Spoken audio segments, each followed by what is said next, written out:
Welcome to Real Physics. Another discussion about fundamental physics, this time with DeepMind.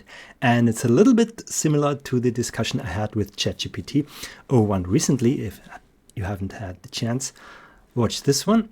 So you will notice that the content is a little bit about the same question, but it's an optimal opportunity to compare these two models.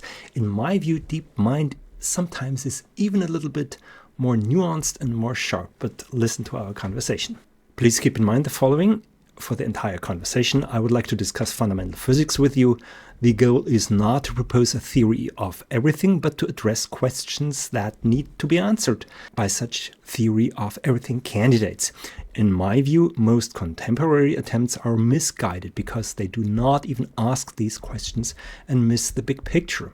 Therefore, I argue that we should focus on the settled science before 1930. In general, I do not want you to be too agreeable, and I encourage you to challenge what I say.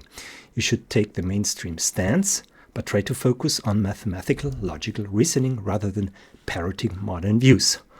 Yes, I'm ready. Let's focus on the fundamental aspects of physics pre-1930, emphasizing mathematical, logical reasoning. I'll challenge where necessary and avoid simply echoing modern views. Let's begin. What's your first question on topic? How could a possible theory of everything ever be accepted? David Lindley, in his book The End of Physics, writes ironically, "There is no way to know in advance what this theory of everything will look like, but most physicists like to think when they see it, they will recognize it." What is your take on that? Lindley's irony highlights a key epistemological problem. How do we recognize a theory of everything as true? Pre-1930 physics relied heavily on empirical verification and mathematical consistency. For a TOA to be accepted, it must, first, unify known forces. It should reduce to general relativity and quantum mechanics in their respective domains, just as GR reduces to Newtonian gravity in weak fields. Second, predict new phenomena. It must take testable predictions beyond current theories, ideally resolving paradoxes like the singularity in GR or the measurement problem in QM. Mathematical rigor. It should be internally consistent and avoid ad hoc assumptions, much like Maxwell's equations unified electricity and magnetism. The challenge is that a TOE might operate at scales or energies inaccessible to experiment, making direct verification impossible. This shifts the burden to indirect evidence, such as consistency with low-energy physics and novel mathematical structures. Recognition then would depend on its ability to resolve deep conceptual problems while maintaining empirical and logical coherence. Do you think that indirect evidence would suffice, or is direct experimental verification essential? I do not really like indirect evidence, so my answer was testable predictions are absolutely necessary for falsifiability. Yet, I think a real smart being could deduce a new theory with the experiments that have been performed already, although some of them may be misinterpreted. Let us try to find some common ground. I will propose you a series of 5 increasingly controversial statements you may agree or disagree with. I will argue that all statements are correct, but if at some point you don't want to follow any longer, that's okay. At least we will know better what we're talking about when discussing a theory of everything, right? Agreed. Testable predictions are indeed essential for falsifiability, and I appreciate your approach of building common ground through a series of statements. This method will help clarify our perspectives and identify where disagreements might arise. Let's proceed with your 5 statements, and I'll engage critically at each step. If I disagree, I'll explain why, and we can discuss further. Ready when you are. What's the first statement? Physics has achieved something useful for our civilization based on fundamental insights. Thus, to evaluate possible future insights, we should analyze the achievements of the past. I agree with this statement. Physics has undeniably provided foundational insights that have shaped modern civilization.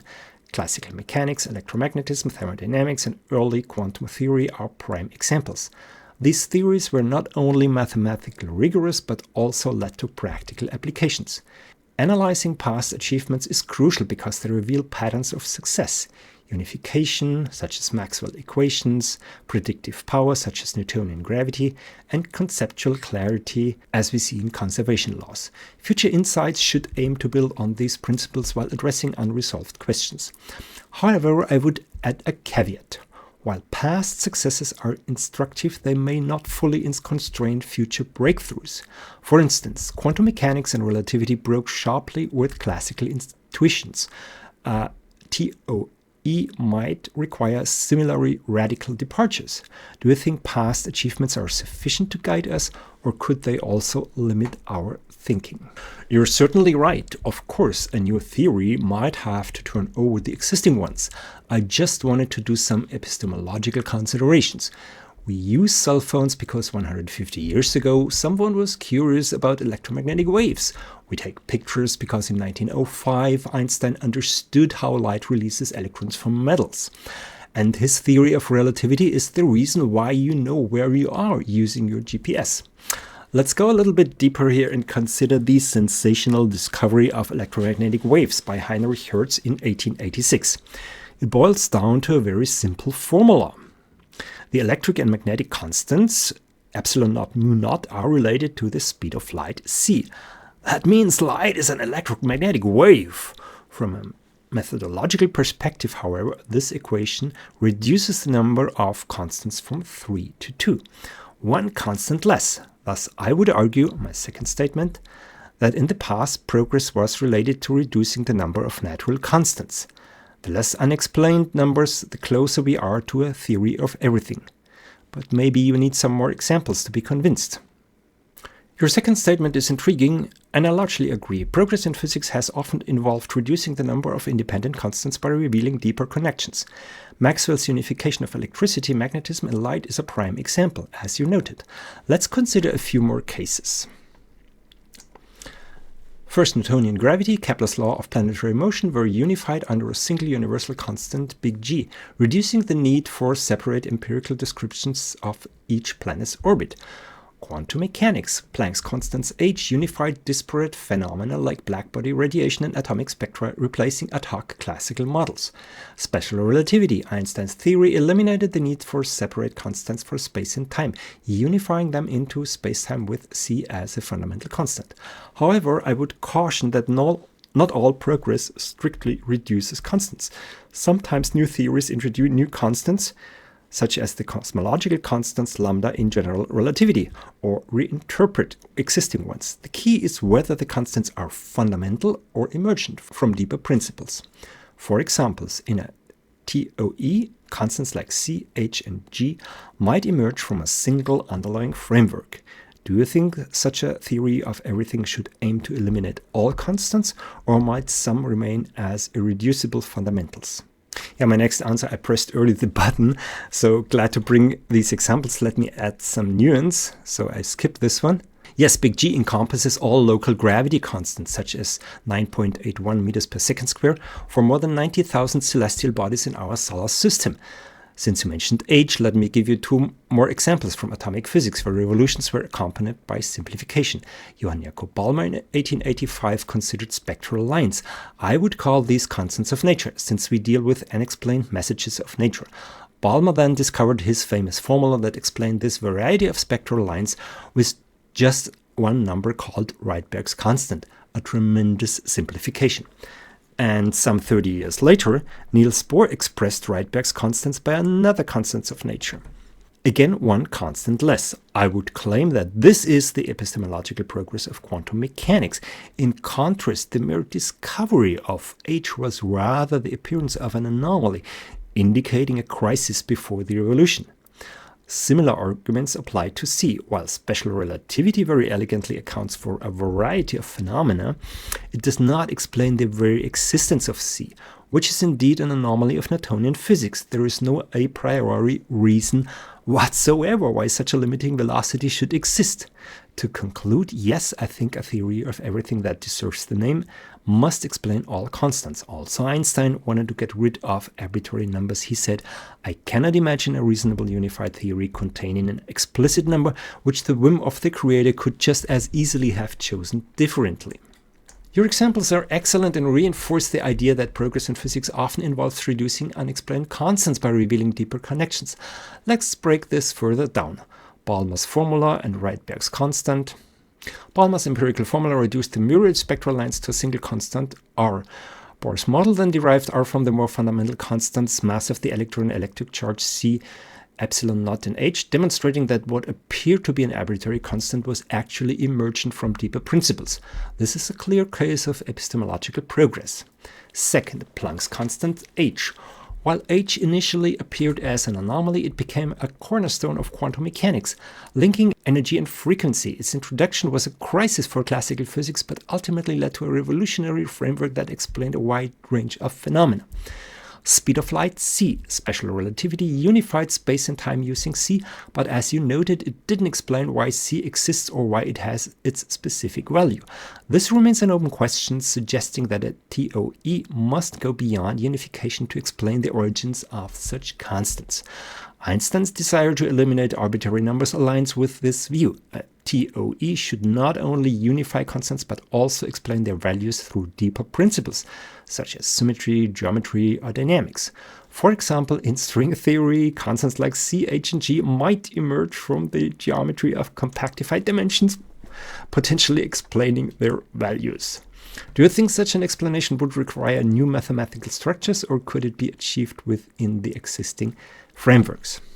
By the way, if you want to have the opportunity to discuss fundamental physics with me and others, consider attending the Demysticon 2025 conference organized by Anastasia and Shiloh, a couple with a wonderful channel, Demystify Science, and it's a marvelous place in Portugal. See the link in the description. Personally, I doubt string theory or the existing attempts in contemporary physics will lead anywhere. Several authors have criticized string theory for not being falsifiable, thus leave this out. That being said, I do believe that pure math should explain reality. I'll come back to that question. Before, however, let's make crystal clear what we consider progress and what is just an anomaly. Discoveries such as H may incentivize progress but are not yet progress. Thomas Kuhn, in his landmark book, The Structure of Scientific Revolutions, introduced the concept of normal science, a period in which unexpected results called anomalies accumulate. These anomalies are integrated in the existing paradigm, that is, the accepted theories, which become more complicated, however. Scientific revolutions instead introduce radical simplifications called paradigm shifts. Such revolutions are often explanations of constants of nature. Thus, we call a newly discovered constant maybe better an anomaly. While the discovery can be considered experimental progress, getting rid of these anomalies is the essence of theoretical understanding. Your distinction between anomalies and progress is well articulated and aligns with Kuhn's framework. Let's clarify this further.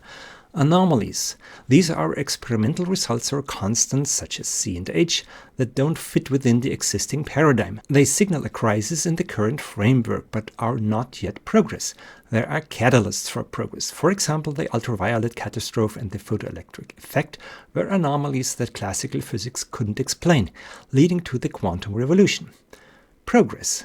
This occurs when anomalies are resolved through a paradigm shift that simplifies and unifies the theoretical framework.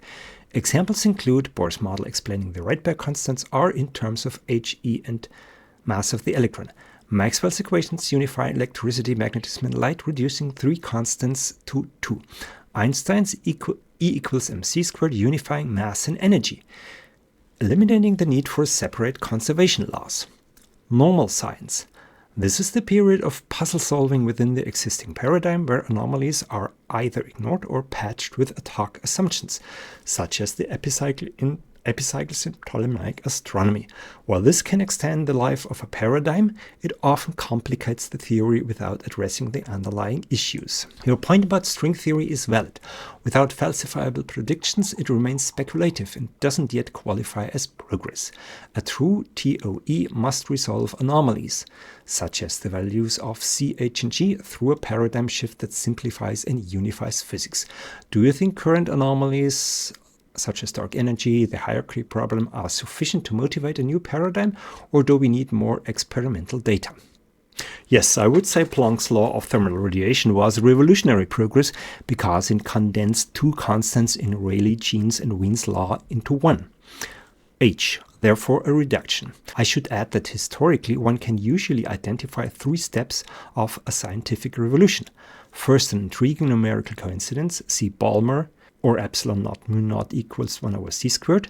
Second, a mathematical formalism that justifies it. And third, the eventual elimination of a constant, leading to simplification. So it might be a good idea to look out for such coincidences. By the way, since you understood the concept of progress related to simplification, defined as reducing the number of free parameters, what do you think about the standard models of particle physics and cosmology? The standard models of particle physics and cosmology are monumental achievements, but they also highlight the tension between progress and complexity. Let's evaluate them in light of our framework. Standard model of particle physics. Progress, it unifies 3 of the 4 fundamental forces, electromagnetic, weak and strong, and successfully predicts a wide range of phenomena. The Higgs mechanism, for instance, explains mass generation with a single scalar field. Ooh. Complexity. It introduces 19 free parameters, masses, coupling constant, mixing angles, which are not derived from deeper principles but are instead determined experimentally. This proliferation of parameters suggests that the model is more of a patchwork than a unified theory. Standard model of cosmology, lambda CDM. Progress, it provides a coherent framework for the universe's evolution, incorporating dark energy and dark matter to explain cosmic acceleration and structure formation. Complexity, it introduces additional free parameters such as dark energy density, dark matter abundance that lack a fundamental explanation. The nature of dark energy and dark matter remains speculative, and their inclusion feels ad hoc.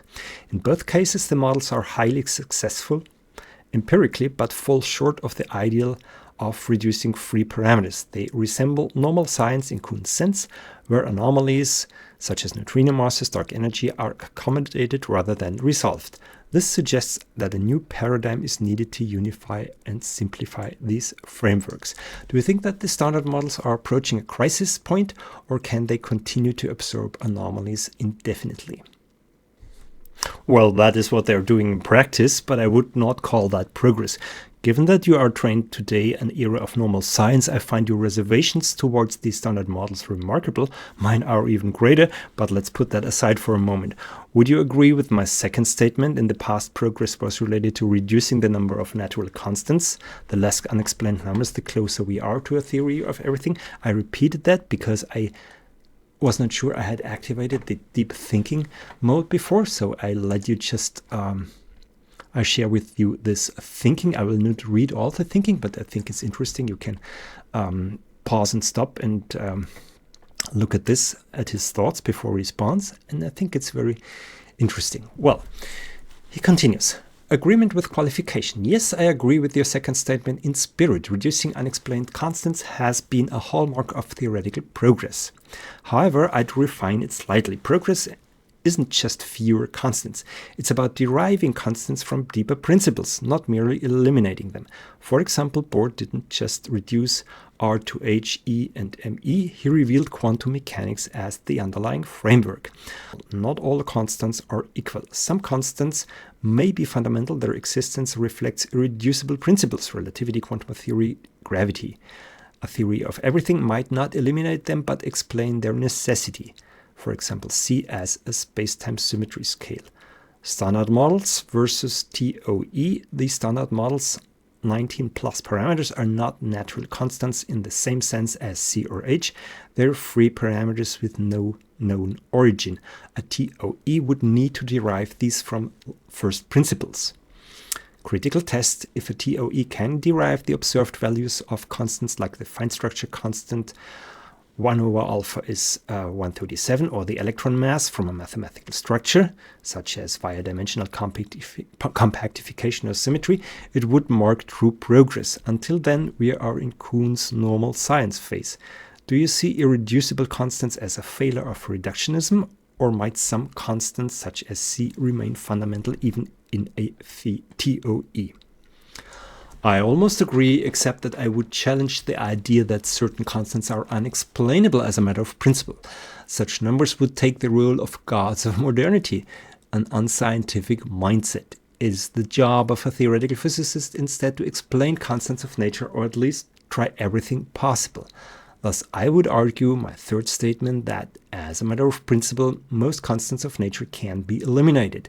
You may raise a couple of objections here, such as what is a constant of nature, but Einstein made a strong case when he said, Numbers arbitrarily chosen by God do not exist. Their alleged existence relies on our incomplete understanding. Then again, interesting thoughts. He noticed the pushback, and he's quite reflective and accepts or understands when he's mistaken. So I really like this way of reasoning, but you can stop and pause here, as I said. Agreement with nuance. I agree with your third statement in principle. The goal of physics should be to eliminate arbitrary constants by explaining their origins through fundamental principles. Einstein's stance is compelling. If a theory requires constants that should plausibly be different, such as the electron mass or the cosmological constant, it suggests incompleteness. Let's dissect this. Constants as symptoms of ignorance. The standards models 19 plus free parameters, masses, couplings are indeed arbitrary in Einstein's sense. Their unexplained value reflects gaps in our understanding, akin to Ptolemy's epicycles. A TOE must derive these from first principles, such as symmetry breaking, geometric constraints, or whatever. Even dimensionless constants like the fine structure constant close to 1 over 137 should in principle be calculable from a deeper framework. Such as string theory's landscape attempts this, albeit controversially. Second, fundamental constants redefined. Constants like C, H, and G may appear irreducible, but they could emerge as conversion factors between theoretical frameworks. For example, C arises in relativity as a spacetime symmetry scale. H qualifies the discreteness of action in quantum theory. Big G could relate the curvature per unit mass energy in general relativity. Their numerical values, such as 3 times 10 to the 8 meters per second, depend on human units, but their existence is tied to foundational principles. Very good point. A TOE might explain why these principles necessitate such constants. Mathematical necessity versus arbitrariness. Some constants, such as P, E, are mathematical and unavoidable physical constants should ideally attain similar status, such as C being fixed by spacetime's causal structure. If a TOE requires a single dimensionless constant, such as a topological invariant of spacetime, this could be acceptable if its value is uniquely determined by the theory's logic. Critical challenge: if we accept Einstein's view, a TOE must derive all constants from its axioms, leaving none adjustable. This is extraordinarily ambitious. Even general relativity retained big G and quantum mechanics retained H. Yet the goal remains valid. Question: do you see a path to eliminating constants like C or H, or would their explanations require redefining what we consider fundamental? For instance, could C vanish, such as C setting 1 in a geometric formulation, or is its existence inseparable from relativity's foundations? Glad you go along so far. I did mean physical constants, not mathematical ones such as E or P, which of course are already well defined. They could possibly appear in a formula for, say, 137 or 1836. Regarding C and H, you are right, we are hitting a hard problem, but these are the only ones that require an even more profound discussion. I disagree with you regarding big G. It's not fundamental. There are already ideas in the literature of how to get rid of it. Curious if you had heard about, even if these are not mainstream. Let me add finally that I would call every message of nature, that is, every measuring value, a constant of nature to begin with. At the end, all these numbers should be explained. This includes cosmological observations such as the mass and size of the universe. Yeah, again, thoughts for 29 seconds here. You can stop here and a second, open this one. Agreement with refinement. I concur. If a constant such as G, C, H cannot be derived from first principles, it signals incompleteness. Let's clarify. Eliminating big G. Einstein's GR initially retained big G, but some approaches, such as geometrization of gravity, absorb G into spacetime curvature, treating it as a conversion factor. Yeah, he messes up the formula here, but anyway, where kappa is a geometric constant. In quantum gravity, big G might emerge from spin networks or entanglement entropy, bypassing it as fundamental. Second, C and H. C and H are tied to symmetry principles, Lorentz invariance, quantum non-commutativity. A theory of everything could render them dimensionless, setting them to unity via geometric or algebraic axioms, redefining them as structural necessities rather than free parameters. Cosmological constants, the universe size and mass could be determined by self-consistency in a closed system, such as a Machian universe where mass energy defines spacetime. Penrose's conformal cyclic cosmology hints at this, deriving scales from dimensionless ratios. Critical challenge. Even if big G, C, and H are eliminated as free parameters, their dimensionless ratios, such as H bar C over big G, about 10 to the 38. The hierarchy problem must still be explained. TOE must derive these ratios mathematically from group theory or topology or whatever. Conclusion: your stance aligns with Einstein's vision. A TOE should leave no unexplained numbers. The path forward likely requires redefining fundamental as structural necessity, such as C from causality, H from information discreteness, rather than arbitrariness. Next questions. How would you reconcile this with the apparent arbitrariness of the universe's initial conditions? Entropy, matter, antimatter, asymmetry, are these two reducible to constants requiring elimination? Well, I had a lot to say here, so I didn't even address the last question. My answer was, with respect, it seems you have not got a clear picture yet. I would urge you to consider physical units, which are an excellent tool to analyze the situation. See your little error in the 10 to the 38 equation. He still misunderstands this then. Some remarks. Kappa equals to 8pg over c to the fourth power in general relativity is just rebranding. Emergence in quantum gravity is nothing more than gibberish. Good physics is quantitative. The only idea worth pursuing in this direction is Dirac's large numbers, to which I'd like to point your attention. Also, setting H and C to unity, your point 2, is superficial and does not contain any insight. Since you mentioned Mach, the core of his thoughts is relating the strength of gravity to the mass distribution of the universe. There is an intriguing coincidence in this direction you might have heard of, even if it's not sufficiently appreciated. This is not to excoriate what you said, but I just like to make my point clear. And interestingly, he's very reflective and self-critical here, such as, okay, let's unpack the latest response, and I should acknowledge this and that. Feel free to stop and read in detail. I give you these 2 pages of thoughts. And, well, we continue. He continues, agreement with refinement and gratitude for corrections. You're right, my earlier ratio was off. It should not be 10 to the 38, but 10 to the 40. That wasn't the point. And appreciate the precision. Let's refocus. Physical units as a lens. Constants like big G, C, and H bar are tied to dimensions, math, length, and time.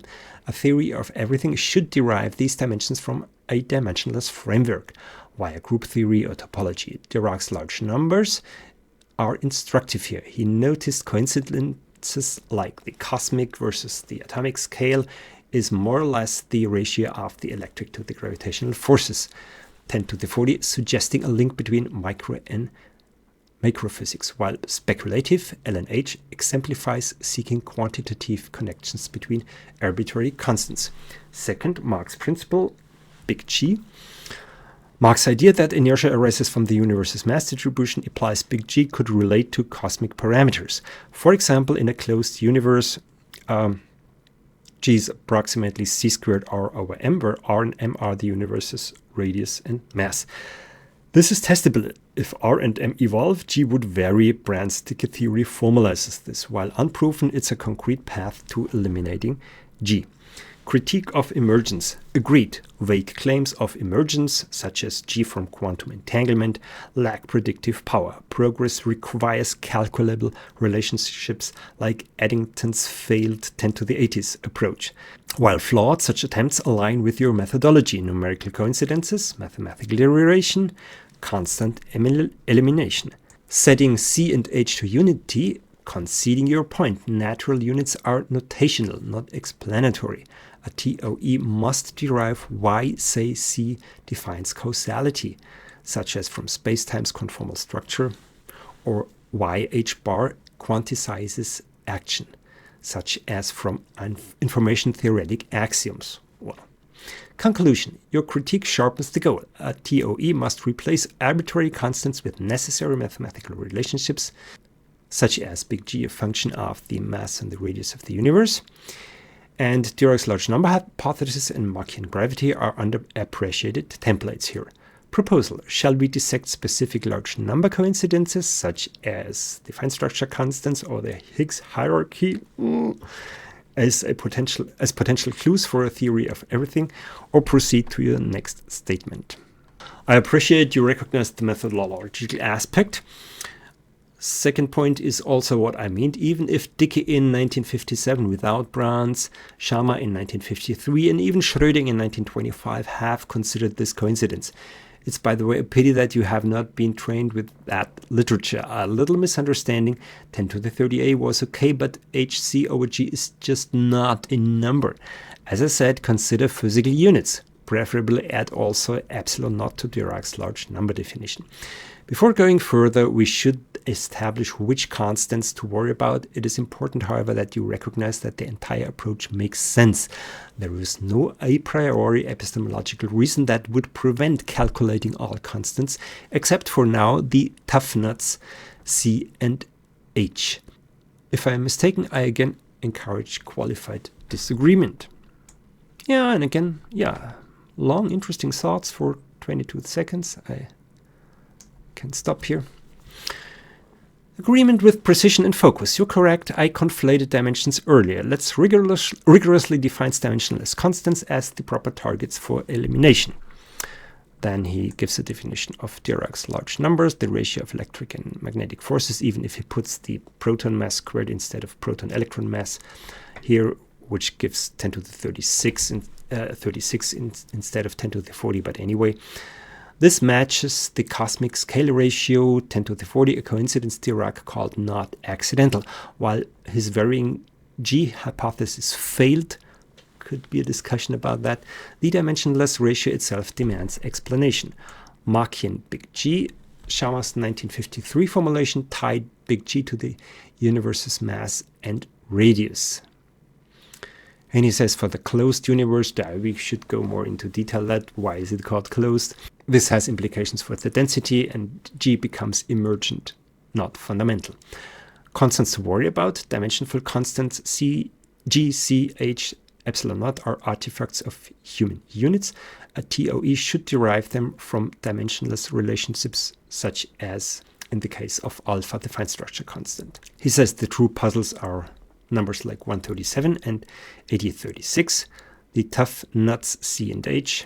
If spacetime is an emergent metric, C could reflect the maximum causal propagation rate tied to discrete spacetime structure, and if quantization arises from information theoretic bounds, such as Bekenstein entropy, H bar could encode the universe's resolution limit.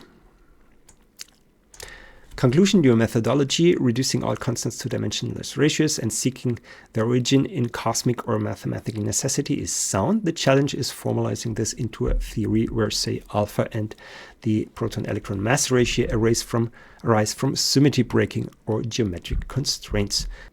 Yeah, this is more or less the point I arrived with ChatGPT also, and I just had to interrupt because it's too much, and it's going to be about constants and how to explain all the remaining constants, and then eventually talking about space and time, and these two concepts might be the wrong ones, but I addressed that in several videos, and I will continue to do these conversations, but this is will be another session. So for ChatGPT and DeepSeek, I should say that both of them impressed me.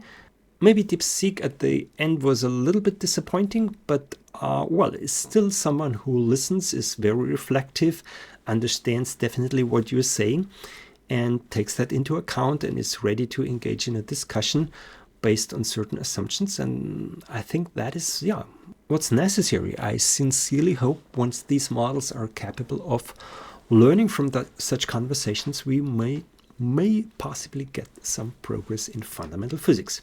By the way, if you want to dive deeper into the subject, this is my book, The Mathematical Reality, and what we discussed here was more or less the first part the general methodology of science and the fact that considering constants of nature is the royal road to any theory of everything, whatever this theory might look like. So if you're interested in the fundamentals of physics, or if you have an idea for a theory of everything, here you find the questions to be solved.